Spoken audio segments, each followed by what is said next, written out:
These AI tools allow me to create a faceless automated channel and make over $500,000. These are the 6 best ways to automate your YouTube channel using only AI. Okay, so AI, man. This is crazy because I remember doing YouTube. Oh yeah. 5 years ago. Actually, it's been a long time. It's been like 7 years. That's what's crazy. 7 years ago, I did YouTube, right? And the idea of outsourcing and delegating to freelancers online was so nuanced and so just new. Like, everyone was like, "Oh wow, you hired someone to help make a video with you." Oh my gosh, like that was so innovative and so new. But now we got AI in 2023. AI is starting to replace even a freelancer's role or an employee role. I mean, we've talked about it all the time behind the scenes. You work for some of the biggest YouTubers ever. Originally, YouTubers would, or even in jobs, they would have to employ maybe 20 people. But now with AI, 20 people goes down to literally one human being who just knows how to use ChatGPT, MidJourney, all the technology we're about to get into. It's changing the game, man. So like, what's kind of your take on the whole AI movement right now? It's definitely wild, and like you said, it's like it's taking people's jobs, which for us maybe is a little nerve-wracking. But like you said, you still need that one human to run all these programs, right? It's gonna be absolutely wild when it gets to a point where it's just like AI can do it all itself. You don't even need that human input of anything to create a video, right? But I think it's, in my opinion, at the moment, it's nothing record-breaking. We're not changing the whole YouTube ecosystem yet, right? But I think within the next couple of years, AI will take over to the point where it's like, we don't need thumbnail designers. We don't need, maybe it's VOD cutters on simple videos to cut out dead footage, right? AI will be able to do that all itself. So I think it's definitely something that I personally like in the space. Like you said, I feel like 5-6 years ago, it was rare, not only, but it was almost frowned upon to bring on other people to do your work, right? Whereas now it's like, please keep launching more AI tools so I can automate more of my work, right? Do you really think that's going to get to a point where pretty much almost everything's 100% done by AI for content creators? I think so, yeah. Really? Yeah. What would you say can't? I think there's elements, and this is like the Twitter argument everyone on Twitter is talking about for creators wise, like all the behind the scenes software developers, everyone's arguing back and forth about it, right? Oh yeah. And I feel like the problem you run into, the people who's truly doing great work with AI, software developers, right? They're going on Twitter or they're talking to random creators and saying, one day, pretty much your entire job will be outsourced by AI. But it's like, wait, but you're a software developer. Your whole role in life has been software. You don't know the work that goes into making content. And then the content creator, right? They say, oh no, AI is just a small tool. They'll always need us, right? Yep. That also could be wrong because as we're gonna get into this in a little bit, these tools like ChatGPT can write your entire script for you. So if you're a scriptwriter right now, that's the role, like out of any role currently. Oh yeah. Being a scriptwriter is probably the most scary time ever. And I would be trying to develop skills that isn't just writing, but maybe something on top of it. Because right now, if you're a writer, your job is starting to get replaced very quickly. But the question is, and I always say it to people, I'm like, I believe personally, it's always in the middle.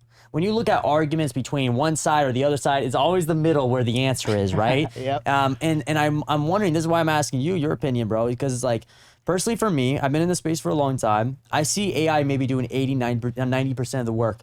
But there will still need to be a conductor, a human that is able to tell it, okay, this is kind of what I need, or I need this angle, or a human that's able to look at the data in a certain way that maybe the AI may not be able to do. Yeah, I think it's a really good point. I almost say off of that, it's that AI isn't taking the creator job, it's taking the employee job, right? Like I always think there'll need to be at very minimum one person on a channel to have that personalization, right? Because I mean, you can even correlate it to like this Mr. Beastification of all these videos on YouTube, right? Like people watch it for so long, at first they like it, but eventually it dies off and they want that emotion driven in video, right? So that's when the creators like Ryan Trahan and Eric become popular. I almost feel like that's how it's going to be with AI, right? AI is going to like forefront YouTube so heavily, and we're going to find different tactics because there'll always be somebody that finds some way to like have a full generated software that can come up with a thumbnail that's good enough to use, right? Without any human touch-ups needed, right? But I feel like it's almost going to come to a point where it's like everybody's doing that to where it's lost its human interaction and people aren't feeling value out of the videos. I just feel like though it's We'll have to see where it goes. Yeah. But personally, my take is I think that there will still be human element that's needed. Yeah. And I think there's too much hype right now about AI. AI is becoming crypto. For sure. I mean, dude, I'm telling you guys, I have a lot of connections with people who I know were big about crypto, and then 6 months later, crypto collapsed, and guess what they're doing now? AI is the future. AI this, AI that. It's like, yo, like that's not.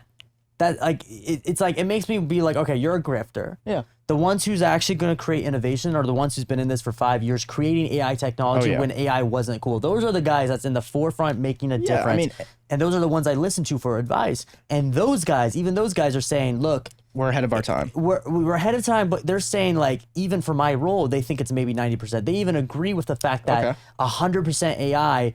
Maybe some elements, some videos could be, but you're talking about a Mr. Beast video, for example. That's not going to be 100% AI. No, so when they say it from that lens, I'm like, yeah, like even the AI developers agree that it won't be 100% AI, right? But they do say 80, 90%, it could be AI. Yeah. Do you like that? I think that, I mean, whether I like it or not doesn't matter.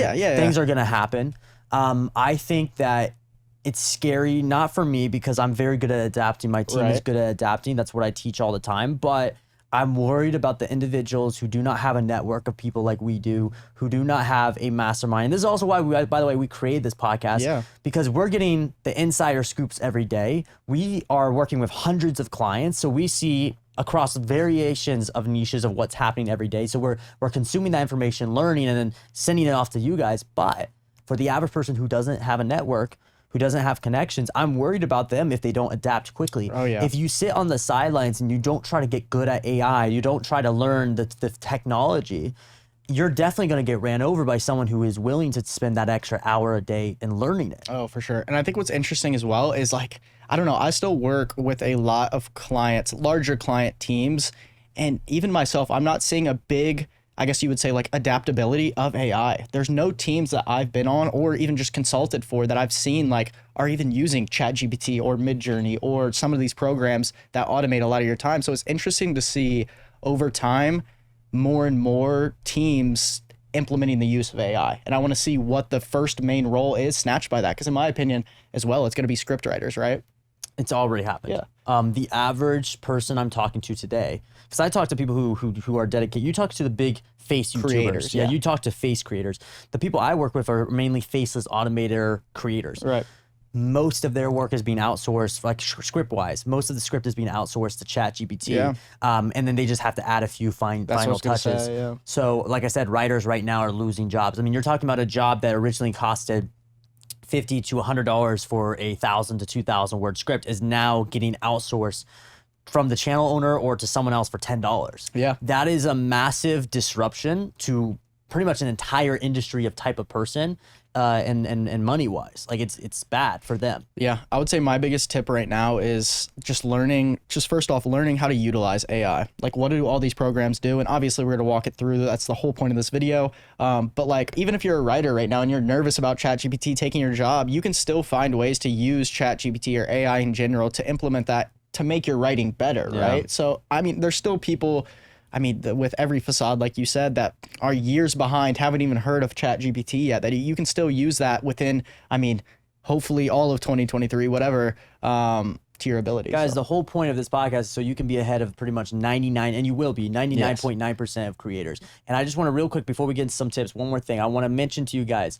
Remember, in 2016 and 2017 was the first time I learned how to outsource video production and faceless videos to creators or freelancers online to get a scriptwriter, narrator, video editor, etc. Only recently, the last 2 years, everyone is talking about that method that I've been doing for the last 7 years. What that means for you is that right now, you just listening to our words alone, you're going to be 5 years ahead of the competition. And even better, if you actually execute on everything we talk about and try to learn more than what even we talk about, you will probably be 7, 8 years ahead of the competitors, which is very, very big in 1 year time. You could probably make millions of dollars if you did everything right. You could probably make millions of dollars, and they won't be able to catch up for another 3 years. All right, so The first thing we're going to go over, Julian, break this slideshow down real quick. Pick a video idea, and the niche right here you're using as an example is NBA documentaries and moments. So what is your mindset with this? Yeah, for sure. So this whole video, we're just going to run you through basically how to make an automated video, pretty much using only AI. So starting off, obviously your first step would be coming up with a video idea, which before that, going back another step, would be picking your niche, right? So the niche example that we're going to go with for this video is rebound. And the video that I kind of referenced for an example for us was as you can see bottom left, the craziest stories in NBA history, right? So yeah, let's get started on generating this video using only AI. So our niche is NBA. We're using this as the hypothetical example. You guys would find your own niche. All right, so we're going to be utilizing, now that we know the niche, we're going to be utilizing ChatGPT and the VidIQ chatbot. For you guys who want the links will be down below for that. But let's just get into kind of how it works. Let's show it off. Sure. I'm interested to see as well what's better, ChatGPT or vidIQ's chatbot, because vidIQ is made specifically for YouTube videos, where ChatGPT is more just like a AI chatbot in general. So yeah, as you can see, the prompt here that I put is give me 15 video ideas similar to craziest stories in NBA history. And that's one thing that I like to do when prompting AI is giving them an example to base it around, so they're not just shooting in the dark, right? But yeah, as you can see here, on the right side is those vidIQ chatbot ideas, and on the left side is the ChatGPT ideas. Do you want to run through some of those? Yeah, I mean, so pretty much for you guys who are listening on audio, we went through those two different tools, ChatGPT, which is OpenAI, and vidIQ, which is a Chrome extension plugin that you can use to learn a little bit more about YouTube stuff. So pretty much what we did is we ran through almost just asking for video ideas about a certain topic of our competitor, right? So we asked ChatGPT, hey, give me 15 video ideas similar to craziest stories in NBA history, which was one of the competitor video ideas. ChatGPT came with a few of them. We're gonna just, I can't name all of them, but I'll just give you some of the lists. So number one, ChatGPT told us was most shocking upsets in NBA playoffs history. The second one is funniest moments in NBA press conferences, and the third one they gave us was biggest NBA draft. Is that draft bus of all time? Yeah.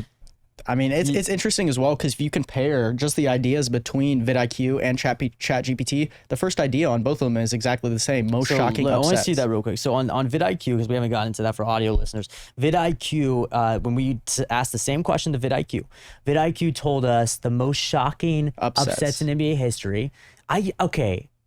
Just looking at real quick, I'm just going to say it. I wonder if vidIQ has OpenAI ChatGPT on the back end. For sure. Because every software developer I talk to, they're like, oh yeah, so the way you create an AI tool is you just link up ChatGPT. Like all of them are preaching, just use ChatGPT and then pretend it's yours. Like that's what they're saying behind the scenes, all these software developers who are very successful, by the way. It's not like they're beginners. Right. So if that's the case, I wonder if they came up with the exact same idea. Is it possible vidIQ is just using similar data to ChatGPT? Like trained off of ChatGPT. I think it's definitely a possibility. But I mean, yeah, going down, like second idea, NBA players who overcame adversity to succeed. Third, most controversial moments in NBA history. So these are all ideas that, and this is also something that I want to mention, is just like using AI as a grain of salt, right? So I use these to come up with 15 video ideas. Let's say I want to go with one of these, then you shouldn't just take straight ChatGPT or vidIQ chatbot's idea. You should add on to that, right? You need to add some sort of personalization or something that just adds onto the video, right? Because if you're just scraping right off ChatGPT, anybody can come up with these video ideas, right? How do you separate yourself from the competitors that are also using ChatGPT? I mean, by the way, the best thing, I will give an example right now. ChatGPT, one of the ideas they gave us was craziest NBA conspiracy theories. Yep. If I wanted to add something to that to make myself stand out, I would do craziest NBA or craziest LeBron James NBA conspiracy theories. I would throw in maybe LeBron James or something like that as an example, because even better, if you leverage a celebrity, by the way, I always love leveraging names. Yeah. Leveraging celebrity names is so easy because it pops up in search, trends in search. And so this is just an example for you guys of a rundown. We always right now, currently as it stands with AI, we don't use AI for everything. We use AI as a tool. Yep. And so the tool will give us some ideas that will spark an actual idea that we can leverage. Yeah, for sure. So for this one, I think for just the whole video in general, let's go with that conspiracy theory concept. So craziest NBA conspiracy theories in history, right? So I think we can go on to the next page now. Okay, so what you did is you went to the vidIQ chatbot, okay? And so I'm guessing, so what you said, what is it? So the prompt is write me a YouTube video script into 8 segments about, and then video title. So craziest conspiracy theories in NBA So this history. is using VidIQ bot to try to write the script. And that's one thing I also like to do for AI is give them like specific details. So like, for example, this one, I gave them break it down into 8 segments. So where it says segment 1, like, so pretty much the VidIQ bot sent you, after saying that, sent you literally, it didn't send you word for word scripts. It gave you bullet points, I'm assuming, right? Which was so interesting. It said, segment 1, introduction. Welcome to our video, the craziest conspiracy theories in NBA history. The NBA has been around for 70 years, and with that comes a lot of rumors and speculation. In this video, we'll be diving into some of the most outrageous conspiracy theories that have circulated around the NBA. And then throughout the whole process, they just break it down.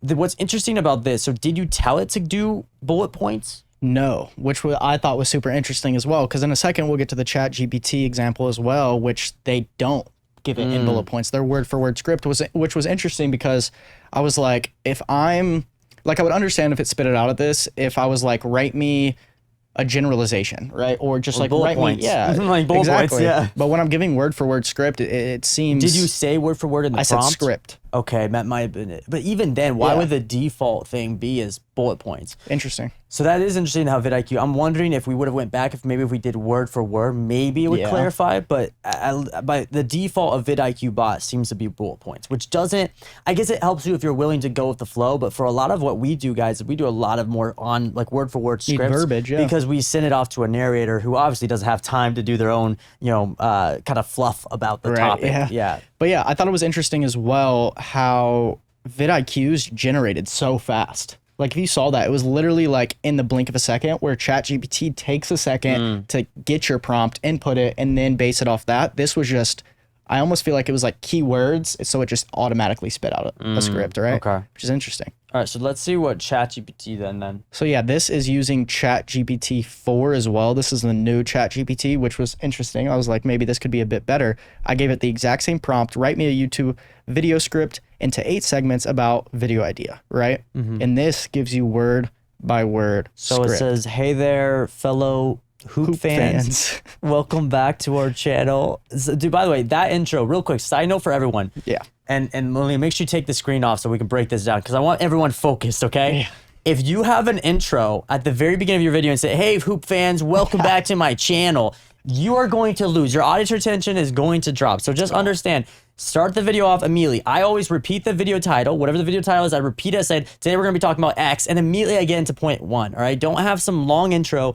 This is always drives me insane, because every client across the board, bro, that I've worked with always does this. They do like I call it 2016 intros, right? Yeah. Like they do the long intro, get straight into the video. That's all people care about. I think a great thing that Patty Galloway said in a recent podcast that I watched of his was, you should think about your hooks/intro, right, as YouTube shorts. If I can take my hook/intro and post it as a YouTube short and it's still going to perform well, that's how you know, wow, this is a amazing intro, right? Yep. That's one thing I would always say as well, is just like, almost just don't even rely on ChatGPT for hooks. Write your own hooks. That's what we always talk about too. It's like the hook is so important, guys. Like if you don't hook them in the first 30 seconds, you don't have a really well articulated hook, script at the very beginning, you lose. Even if your video is amazing, your video could start being amazing 2 minutes after, and the final 8 minutes is amazing. But people will make their decision if they bought into your video or not within 30 seconds or less. If you're losing 70% of your viewership within the first 30 seconds, they can't even see if the video is good. Exactly. So just keep playing it, Melina, for everyone to see. But so ChatGPT, right? It gave us finally a word for word script. So that's nice. The intro sucks. All right, note to self, everyone. This type of AI tool works, but I wouldn't recommend it for an intro. Like still manually, this is where the human element is required. Can you keep playing it, Melina? So we're gonna see how this kind of pans out for ChatGPT. So it broke it down in segments. So you did ask it to break it down in segments. So it's doing a good job doing that. Can you read that text? It says the frozen envelope theory.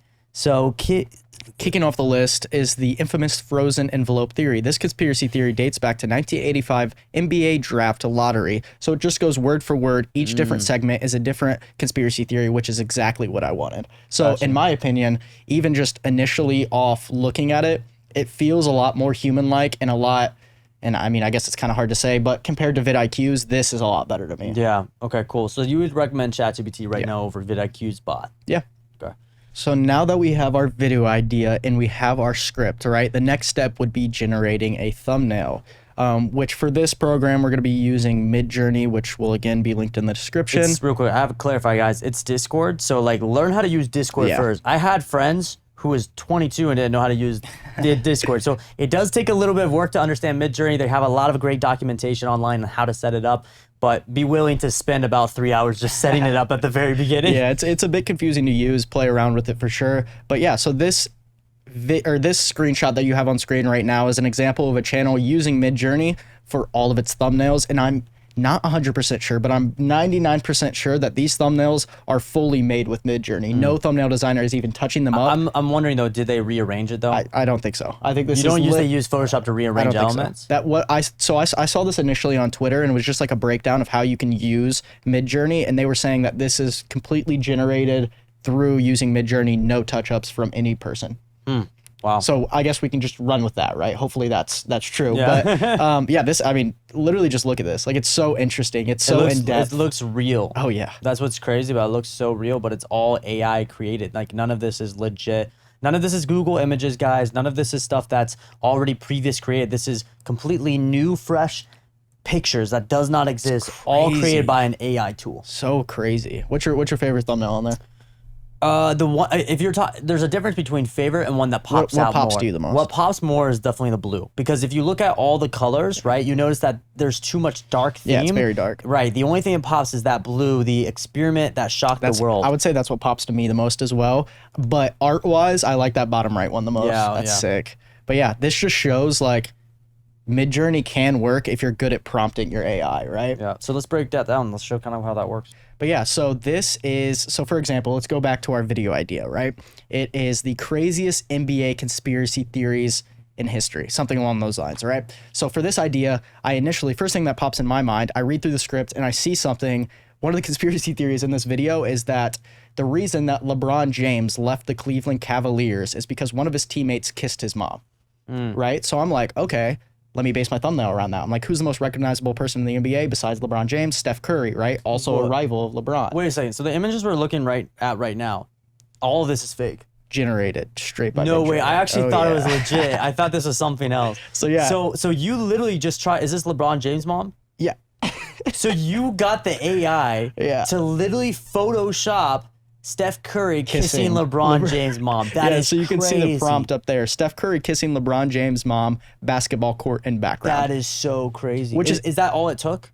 It's the whole prompt, and that's what it spit out. That's all it took. And this is the fast version as well. So there's a few different versions that you can use on MidJourney, right? Yeah. So you can give it like, you have 15 hours to generate this, and then the images will come out super high quality. But for me, for this one, I just use fast. It generated it in less than 2 minutes, and these are the images it spit out with.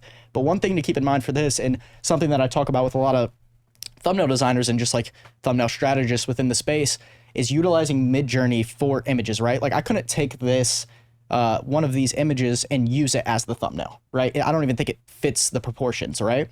So what I would do is I would take one of these images, because you can't find a real picture of Steph Curry kissing LeBron James' mom anywhere online. So I would take one of these images and I would use that as the image on there, rather than trying to combine assets to make Steph Curry and LeBron James' mom's kiss, right?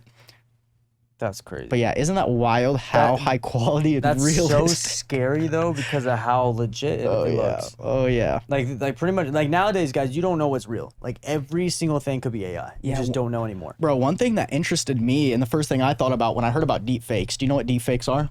Well, yeah, obviously it's like this, but with videos. Right. So for everybody that doesn't know what a deepfake is, you can take a video of somebody else talking. So somebody could take this video of me talking right now and put Donald Trump's face on. Don't give them ideas. Right? Don't give them ideas. Yeah, but you get what I'm saying, right? So we got a whole legal team. Don't worry, guys. We'll take you out if you do that. My biggest interest when initially hearing that, right, is like, bro, what if Mr. Beast just had somebody else film his whole video and then deepfaked his face onto them? Like, is that going to be a thing, you think? It could be. It could be. I'm going to be honest, guys. Like, since this whole topic is about AI. Yeah. The future of AI, guys, is great, but there's two things people need to understand right now. There's two things happening currently in the news. The first thing is, I think the future of YouTube, they're going to create deepfake policies. They're going to create AI policies because this is going to get out of hand very easily. As much as I love getting views off of Photoshop stuff like this, there will come a point where it becomes in a negative way. Yeah. And when that happens, all it takes is one massive event for something to go wrong, and YouTube's gonna have to step in and create policies to avoid some of this craziness. Now, can you still use AI? I'm sure they'll let you, but there's gonna be certain parameters where they won't allow you to do it. Just like how, by the way, ChatGPT has it already. If I go to ChatGPT to write a script and I say, hey, write a script talking bad stuff about Steph Curry, it will literally give you a prompt saying you can't. This is negative. They will say we cannot provide anything rumor-based or negative about another person. That's literally what ChatGPT will do as a warning, because they have parameters. Right now, these deep fakes don't have parameters. And YouTube's going to have to step in, and they will probably, with parameters or guidelines. And if you get caught using a deep fake that is clearly too far gone, not parody, nothing that's like entertainment, just way too far gone, and it's to mislead people, you're probably going to get into big trouble, possibly. Not just from a lawsuit standpoint from the actual individual that you falsified, like Steph Curry, but from definitely YouTube, they might terminate your channel. So we don't know yet. That's not here yet, but it's definitely a potential. Now, the next thing real quick I wanted to mention, though, Elon Musk and a bunch of the top AI guys have already signed a thing in a petition. They're going to be trying to pause the production, at least in America, of AI technology. Man. They're trying to pause it because they're concerned that there's no parameters or rules yet set on these AI technologies to control it in a good way. Now, personally, I believe Elon Musk just wants to secretly run his AI stuff. He realizes that all this is becoming competitors to his AI tool. He wants his own bag. He wants his own thing. But still, it is true. This AI technology is getting out of hand. It's getting crazy, and there's some good and bad things with it, like everything else. I want to know your take. Like, where do you see the future of YouTube? Do you see policies against all of this? I think they literally have to. And I think it's not even just YouTube. I think it's social media in general. They have to come out with some sort of policy. But even then, it's like, how can their policy uphold this, right? Like, how do we know that's literally not Steph Curry kissing LeBron James' mom? We don't. Steph Curry. The only way is if Steph Curry literally went out there and then a whole journalist team looked into it. So I think they could drop policies, but I think it's going to be far, far in the future to where they actually hold It's not going to be possible to pull. Yes, it's not going to be possible to pull off on scale. That's the problem, right? YouTube can maybe figure it out on a big level. So if you have a certain video that gets 20 million views and Steph Curry says, hey, this isn't cool, I don't like this, Steph Curry might be able to flag it and have there might be some fact checkers that come into play on bigger videos that then gets you taken down. But for the most part, you're talking about on scale, millions of videos with only less than a million views. Good luck trying to moderate all of that stuff. What are you going to use? An AI to figure out an AI? I mean, it's possible. It can happen, but there's a big chance that potentially that AI can mess up eventually. Or at least it's just difficult, right? It's something that makes it difficult. It's time consuming. But bro, think about it like this. Like, imagine if Mr. Beast already did that, right? Imagine Mr. Beast's newest video was just his face deep faked. We would have no idea, right? He would be the type to do it first. That's what I'm saying. Like, imagine. Yeah, it's definitely scary. It's becoming crazy. But in the meantime, you guys can leverage it for yourself, but just understand that pay attention to the news, pay attention to what's happening, because this stuff is definitely going to get cracked down on maybe in 2 years. For sure. Yeah, I say we close this segment out with like one little tip. My main tip would be using MidJourney to implement specific images within your thumbnail and not try to generate a whole concept off of MidJourney, right? It gets very difficult. But if I can do a specific thing and use it to that best of its abilities, even if it's multiple things, even if I need to render, I know MidJourney has a difficulty with faces, but if it's like, okay, I need a table in my thumbnail and I can't find a good framing for it. Boom, right there, generate a table, right? Even if it's a background image or a reference photo. Like I tried to use on my Twitter, actually, I did a little infographic of what a creator is. I don't know if you saw that, but I used MidJourney to generate that. I was just like, make me a flow chart, creator in the middle, and just explained it, and it made it, right? So if you need to reference things as well, you know, try to use MidJourney for that. Anything image-wise, I think you can try to utilize it. Nice. All right, so let's break down what this is. So you got background images from Pictory. Yeah, so what is this? We're on to our next step, right? So we got our video ideas, we got the script, we got our thumbnail, right? So now the next thing would be the video to actually have our narrator speak over, right? So this is Pictory, a program that you can insert a script and it will generate images out of that script. So I think you can go ahead and play this video. Do full screen. So for this, I just utilized the hook from our video. And it'll break it down into kind of a video format. This is pretty rough draft. So at the top, as you can see here, enter your thumbnail or your video title so we can get a better idea of what this video actually is. So craziest conspiracy theories in NBA history. And then we're going to implement our kick. Okay, so you put in is that It's just the kick from the script. so the very beginning? Yep. Yeah. Our Hooper fans. And then, yeah, so here you can choose a formatting. So do you want it lemon, corporate, Right. red ink? For this, I just went with the most simple So one, it's just lemon. all of this is a video that's just AI created. And then, so this is how people are using AI to generate shorts. You can format it in 16:9 or however, whatever, right? yeah. And then it takes that script and it generates a video off of it. I think this is like one of the coolest AI tools that I've ever seen. Like this could completely automate editing in a sense, bro. One thing I want to clarify for people though, this type of stuff, even though it's great, it's AI and stuff, it is getting cracked down on YouTube. So this type of stuff will probably get you demonetized in a long enough time horizon right now. So I don't know if I would use Pictory for a lot of your stuff unless you absolutely have to. Right. But it nowadays just it doesn't get monetized like it once does because they know it's like a content. They call it content farm and they Really? call it repetitive content. Yeah, That's so interesting. You have to be careful with Pictory. Those type of businesses nowadays are getting caught. So and again, this goes back to YouTube already creating policies that's going against all the people leveraging AI. They already secretly are in some sense. Right. For the they call it what do you call it? Low quality AI content. Okay. So this is like low quality, Yeah. right? And so anything that is like stock footage that's super low quality, captions like this that's like really ugly, they Right. know it's a content farm. Oh, yeah. And a tool that's creating all this content. And so if you guys want to stay monetized, I personally don't recommend doing it this way, even though it's a cool tool and we're just trying to show you how technology works and where it's going. But YouTube's already cracking down on this type of content. Right. I like how you said, like, since it's low quality, I wonder if you went through and instead of just like copy and pasting your whole script and having it follow off your script and just put like similar images, I wonder if I went in and I was like, NBA players playing basketball. And then I was like, LeBron James getting smacked in the face. And it did specific things rather than trying to base it off your script. So therefore the images would be more high quality. Would that bounce I around? think it Like, would help. Yeah. I think it would help. Yeah. The captions though, those captions, Oh, yeah. I want to use them. That was one thing I was going to know. I was like, if I was to generate it on this, I would completely, there's an option to take off captions as well. Okay, cool. But I think- want to use captions regardless, unless the only time we ever use a caption, like text words, in our video, like trying to say whatever the narrator is saying, the only time we ever do it is if it's a video clip of someone else or an interview where they're talking for 10 seconds. Right, That yeah. is the only time we leverage text in a video. Yeah, have another character coming in. Yeah, Yes. for sure. Also, I think this is something, like you said, it's hard to use this on longer form videos because YouTube's just going to demonetize it because they can tell it's AI generated, right? But so YouTube's going to demonetize some of those longer form videos. But bro, like we were talking about behind the scenes a couple of days ago, like there's these creators that just go on YouTube and run a shorts channel up to 100K to get a plaque. You can generate full short form videos that most Yeah. likely won't get copyrighted. Fully using this. Yeah, this I think tool, it depends right? on your intentions. You're Yeah. right. Mainly what we're trying to focus on teaching people is how to make this a long-term business, how to Right. make money long-term.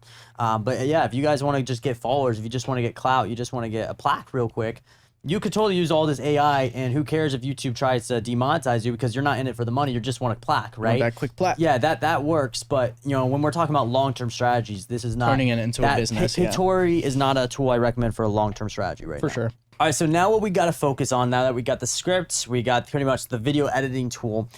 The biggest thing though is we got to think about a narration. Yeah. Right? Like a narration is really, really important. The problem is some people can't afford a narrator. Right. Some of them are $20-$30 for a video, or maybe their voice is crackly like when I was 15 hitting puberty, right? Mine still is. Even though that video, by the way, still got millions of views. So if you guys are young, I like for real though, if you guys are young and you're hitting puberty, you'd be surprised your voice can still perform. yeah, surprisingly, honestly. right? But let's just say you didn't. Yeah. Let's talk about leveraging AI voices. Okay. Yeah, so- Go into this tool that we So got. this is Resemble AI. So let me kind of walk you through. This took a bit of a process just to let you guys know, but basically you have to go in and they'll make you read like 52 lines using your voice of different sentences, right? So it can understand your pronunciation of different words. So that's what I did. And it took about like 2 to 3 days to generate an AI voice based off mine. So as you can see, this is Julian's AI voice. And what you'll hear in a second, again, this is the kick from the video, but this is supposed to be me as AI. Let me know what you think. See Kicking how off realistic. our list is the infamous frozen envelope theory. This conspiracy dates back to the 1985 NBA draft lottery. When All right, so pause it. So that voice is you. Yeah. Does it sound like me? I mean, it does. I mean, it's clearly robotic. Yeah. My question is this. So for people who don't know, usually the way these AI tools work, okay, like AI voices, you have to feed it a certain amount of footage of your actual voice to the AI, and based on how much footage it gets, the more the better. Based on how much footage it gets, it's able to replicate your voice and your tonality to be able to pretty much say anything you want ever in a text to AI your voice format. My question is, how much to get this quality of your AI voice, how much footage of audio did you send it? I think it was about 52 clips. It wasn't a lot. It took me maybe 3 to 5 minutes. It wasn't too much. Right, but I'm asking you, like, how much like audio length, if you had to guess, For what do you mean? to send it, because it listens to your audio. It's 52 sentences. So it'll give you 52 sentences. Then you have to record yourself saying those 52 sentences. So that's how this tool works. Yeah. So I use the tool called Descript. Oh yeah, I've heard of that. Descript, in my opinion, is a little bit better because Descript, you can literally, they want more and more content. So I can send Descript. There's people that's been doing it for like Joe Rogan, stuff like that, to do a deep fake Joe Rogan. If you can get, the more hours, the better. If you get like 10 hours of like literally just you talking of different tonalities, happy, sad, etc., and you send that off to Descript, the accuracy of the AI and you trying to figure out if it's robot or not is harder to figure out. Really? So the more content you feed these AIs, the better the voice sounds, right? Okay. And I recommend, if you guys do have to use AI voice, I recommend you feed it the more the better of content, because here's why. Again, goes back to policies. YouTube is cracking down on demonetizing people who's clearly using AI or robotic voiceovers. And so the only way to make sure you're still monetized if you're forced to use an AI is feed that AI software as much audio content as possible, so it's very hard to tell that's AI. Right. Yeah, that definitely makes sense. So you would recommend not even attempting to use, like, hire a voice actor way over an AI? I would say depends on where you are in your budget in your life, right? What we always talk to clients is, hey, look, if you have a $500 a month budget and above, I would recommend go straight to the talent. Go straight to the Upwork.com, Fiverr.com, find some great voice talent, right, to be on the safe side. If you currently don't have any money to your name and you can't afford any money, you don't have a choice. You leverage AI, it's great, right? But it's not a long-term strategy right now, in my opinion. For sure. Just going back as well, just a little note, I think those Donald Trump videos are hilarious, using his AI voice, and they're like arguing Joe Biden. Donald Trump is hilarious. But yeah, I mean, I thought it did pretty well for like 5 minutes of footage as well. It sounds similar, but like you said, that robotish feeling, like YouTube's taking that down instantly. Especially if you combine that with the Pictory website and those AI, super low quality AI generated images, it makes it difficult for the video to stay up. So look, at the end of the day though, like at the very beginning of this, we literally talked about how, look, the future of AI, YouTube will probably create policies, but as we started filming this, I started realizing they already are, but they're very quiet about it. It's very interesting. The only step they haven't figured out yet is deepfakes. That is the only thing they haven't done yet. So that is an interesting take of what could happen of when they crack down on that. I mean, that's even that you know of though, right? Because like, how do you know somebody hasn't generated a crazy AI voice that's so good? Like going back, like what if Mr. Beast's newest video, his voice was AI generated and he didn't have to talk any of that and he's using a deep fake, right? Like, I think we just don't know as well. Like, there's probably some creator that's way ahead of the curve that found some AI software or even made it himself that is able to do things to the fullest potential that YouTube can't even recognize, or even like the average person can't recognize. It already is there. If you have more audio footage and you feed it to Descript, it is so hard to decipher if it's fake or not. So it already does exist. Just depends on how much data you can feed these AI machines. That's what the AI, it's artificial intelligence. They thrive and grow off of more inputs. And so it's definitely here. The future's here when it comes down to AI. It's only going to get bigger, guys. But again, I personally think currently in today's era, and we'll keep you guys updated if you subscribe, watch more videos. For sure. Currently in today's era, I recommend leveraging AI, but it's not going to be the be all just yet. Okay, so now we're going to get into our segment where we literally go into the Twitter, YouTube's world. I don't know. We're going to have to come up with a fancy name. You guys comment down below. What is the fancy segment name for this one? But pretty much on Twitter is literally where you find everything new going on with YouTube, which kind of sounds funny how we're using a different platform to talk about YouTube, right? So I wanted to go ahead and break down and feature certain gurus and other people who are on the cutting edge of the technology of learning about YouTube automation or just YouTube in general, and kind of feature them and talk about a thread and have a discussion about it. So let's just get into this one right here. So there's this guy, Noah Morrison, who is talking about AI, which is literally this topic. And I wanted to kind of show his point of view and some people he talked to, and then we can kind of give our own little thread about it. All right, so pretty much what he's saying is like everyone is talking about AI is going to destroy YouTube, but will it actually? So let's scroll down and let's see what he's talking about. So he says, for me, the thought of AI taking over YouTube was not really at the forefront of my mind until Kwebbelkop joined my Discord and said the following. And just a heads up, guys, Kwebbelkop is a YouTuber of over 15 million subscribers. So Kwebbelkop got into this Discord server, and he's pretty much was talking about how pretty much AI, eventually 100% of a YouTube automation faceless video is going to be done by AI very soon. He claims, Kwebbelkop is claiming that at the end of the year it's going to happen. And obviously Noah Morrison and all these other YouTube automation were like iffy about it. We're like, maybe one day in the future, but definitely not yet. And so there's this big debate and fight between creators right now about that discussion. So wait, Kwebbelkop was saying by the end of the year he has a tool that will fully replace. He's claiming he's working on a tool that has huge upside. By the end of the year, he believes that it can do 100%. He claims a $500 video production quality, which would be like a Sunny V2 video. He claims will be completely done by an AI program, right? That's what he says. And he says that he has the AI program and that he's working on it. Big claim. Yeah, so he's claiming that and everything. We have Noah Morrison, who actually looked into the tool, like a beta version, a demo video of it. So he breaks it down here. Let's look into it more. Pretty much he said, summarized, he made the following claims. He says, in a short time frame, 1 year, AI will double the competition in a span of just a few weeks. Number 2, be able to replace faceless creators. Number 3, fully generate HD videos made 100% with AI, scriptwriter, voiceover, etc. So that's the claims he was making. So Noah Morrison said, on a longer time frame, 2 to 5 year, he claims that AI will create influencers that are 100% AI, so face talent. Number 2, cause there to be only a few companies at the top running thousands of AI channels on all social media platforms. Number 3, AI mass analyzing YouTube data and building YouTube strategies. Noah Morrison, how accurate are these claims? Kwebbelkop has shared some of the programs with me, or the progress, which is still private. Although it looks promising, I've not seen its full capabilities yet, so that will be up to him to eventually share with us to back up the claims he made. Right here, it kind of tells you what I just said, because Noah Morrison and I talked behind the scenes before. It's like, there's some great stuff that he works on, that Kwebbelkop is working on, cool, but it's not at the level at all that his claims is making yet.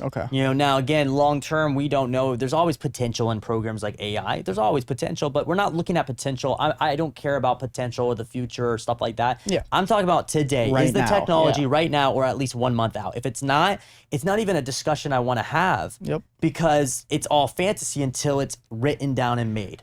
I mean, even if not, like, even if it's like what you said initially was like, it can replicate up to a $500 budget, right? That Sunny V2 status. Can you at least give me something that is nearly as good as Sunny V2? And maybe that's in the thread, but I mean, I don't know. Just hearing this.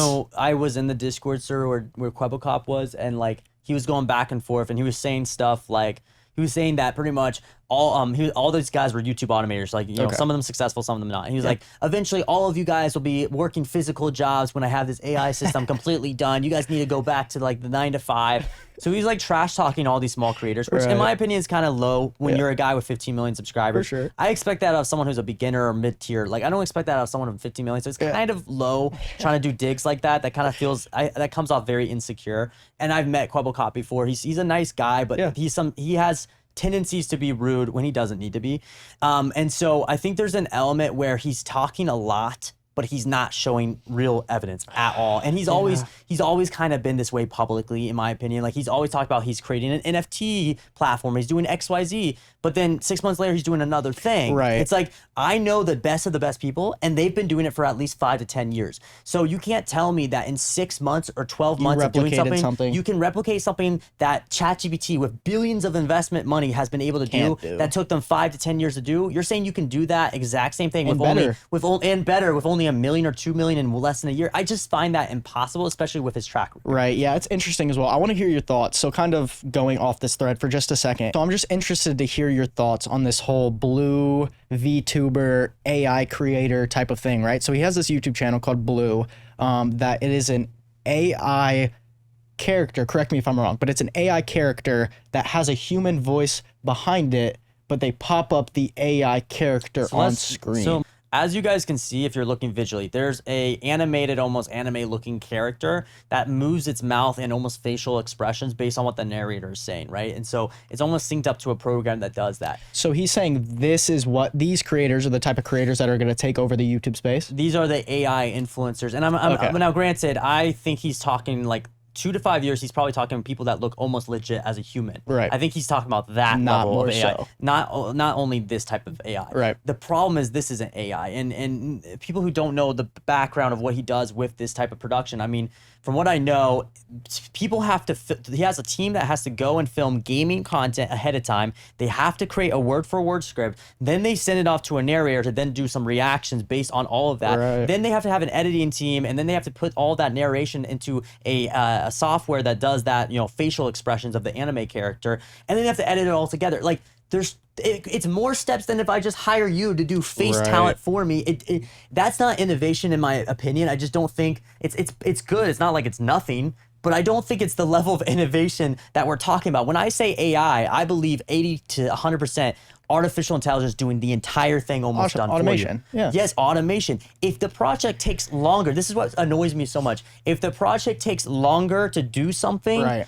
what is the point of doing the project? Yeah, I feel like this is more so something where Kwebbelkop wanted to create another gaming channel off his initial branding as Kwebbelkop, right? But he didn't have enough time to be able to sit down, record using his face, right? So this was his way of going around it, was having some sort of face to stand there for him and then a voice behind that. And I understand the mindset with it. I mean, we're all business people. I get it. Yeah. Like, money-wise and from a business standpoint, it's good. But it's just a lot more work. Yeah.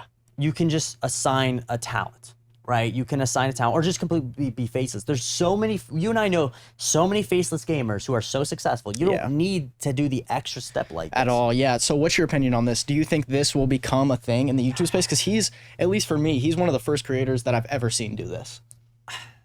And run a full, because he doesn't even brand this as Kwebbelkop. He brands this is Blue. This isn't Kwebbelkop. So how do many you think subscribers does this channel have, Melina? I can't see it. 675? Yeah, about So 700,000. this channel has 675. Look, this channel's been around for a while.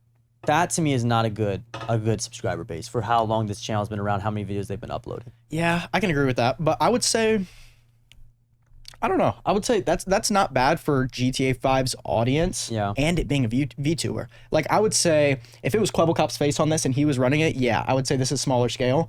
But for it being a completely different branding from him, now he's still promoting it and showing that it is him. But without his face being on this and bringing in zero audience from the Kwebbelkop channel, I would say this is a success. So Noah Morrison's talking about what are some of the roadblocks. So even though AI is advancing at a crazy rate, and I definitely think AI will be one of the history's biggest revolutions, there are still some roadblocks. AI will beat humans at being human, ? Trying to replace humans at being human is extremely difficult. There's a certain authenticity and an emotional connection that comes from the human-made content that can't be completely replicated by AI.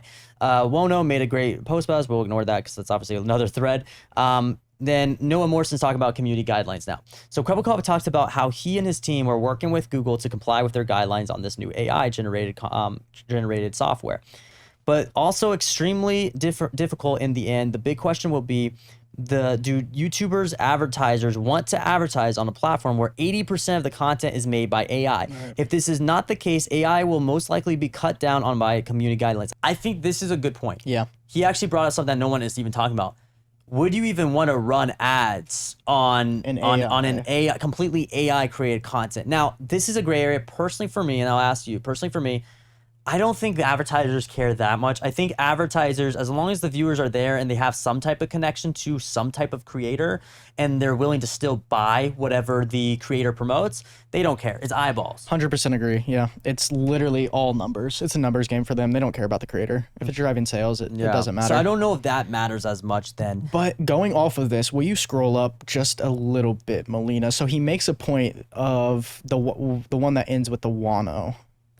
Yeah. that So one. right here, he says, will AI beat humans at being human? Trying to replace humans at being human is extremely difficult. There's a certain authenticity and emotional connection that comes from human-made content that can't be replicated by AI. I think this is a great point that he made, and was what I was trying to say earlier. Like that Mr. Beastification that overtook YouTube, people are starting to get sick of that, right? And they're going to that more emotional driven content where, like he's saying, I almost feel like AI is going to take over, and every bit of content on YouTube is going to lose that humanization, that authenticity, and just like the emotional connection, that it's just going to be another like era of, the best way to put it, in my opinion, is shitty content. I think that the moment people realize that their favorite creator is AI created, and that leak comes out, creators will lose the connection. For sure.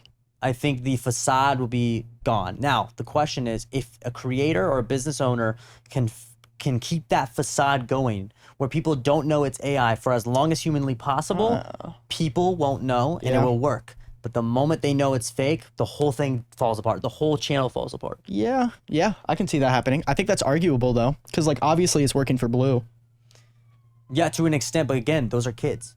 Kids watch anime; they love that stuff. True. Would you watch an anime character or an artificial intelligence talking about finance and business tips? Right. Yeah. No, I don't think you would. Yeah. I think it depends on the niche. That's a good point.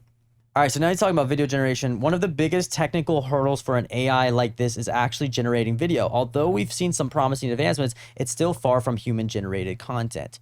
So he's kind of showing a AI-generated video. So is this from a Quabblecop's exact Yes, program? but Really? guys, if you guys look at this, this is where I'm kind of iffy about it. Shutterstock? So there's a giant watermark literally saying Shutterstock, and like Maline's laughing, and Spider-Man is doing like I guess some weird swinging on the thing. So here's the problem. It says Shutterstock. I was in the Discord server when Quabblecop was telling people, hey guys, give me something you want my AI program to give back as a video content. Okay. So this guy was like, do Spider-Man swinging. They said Spider-Man swinging. He gives this, and it has a watermark Shutterstock. There is no way that Quabblecop used some AI program that he has that gave a watermark like that. So I'm wondering if he's just a troll. Yeah. And he literally is trolling all these kids. Yeah, what? And he literally just Google searched a Shutterstock Spider-Man swinging, because you know there's a bunch of that footage. Bro, it's a GIF. This is just a troll. There's no way Quabblecop is legit right now. This is a troll. And if he is legit, then I'm just laughing at that AI tool, because this is not the future. Yeah, I don't know. That's weird. It throws me off with that Shutterstock image. Well, so my question is that how AI works? Like even like that Pictory website, right? When it's generating, is it literally taking just stolen images? That's why I'm confused, right? So Shutterstock, this is a Shutterstock image. This isn't an AI generated image. Guys, it's a meme. I think Quabblecop He's trolling us. He's trolling all these kids. He's trolling these kids because these kids suck up to all these big YouTubers. Like, guys, anyone who knows me, like I've been in this space for so long. I've sat down with the biggest creators like Jimmy and all these guys like Mr. Beast. The reason why some of these big creators don't like it is because I'm flat out. Like I don't suck up to anyone. Almost everyone I know suck up to every big YouTuber. Oh, yeah. I don't care if you got 20, 30 million subscribers. If you're a bluffer, I'm gonna call out your bluff. That's how I am. And this to me is just a troll. Yeah. I don't think he's serious. All right, so guys, real quick, what I need you to do, we're gonna have another section in the future of these videos, and what I need you to do is we're gonna be doing a Q&A section, okay? So if you have a question where you're struggling with YouTube, you want help with YouTube, whatever it may be, if you want the experts to talk about it, go ahead and comment down below that question on this video. We'll be doing a Q&A in future episodes and help you guys out. So yeah, although AI is pretty far and good at being able to generate video ideas, I still don't think it's at that level where it can complete videos up to par of industry standards while being able to hold that like audience engagement at such a high level, right? So like, do you think AI at the current moment right now today is good enough to generate a YouTube video and still pull in good revenue? No. I think, wait, revenue or views? Both. I mean, it's the same thing. Is it though? Because you can easily clickbait an audience and make quick revenue, but long term, those viewers will never come back. So which one? Okay. I can make short term revenue and views. If you're talking about, and you're mainly talking about a brand. Right. If you want to create a brand and you want long term views, leverage AI, but to do 100% or 80% of AI, Not at that point. right now, we're not at that point. I agree. All right, cool. End it off. That's it. Bang.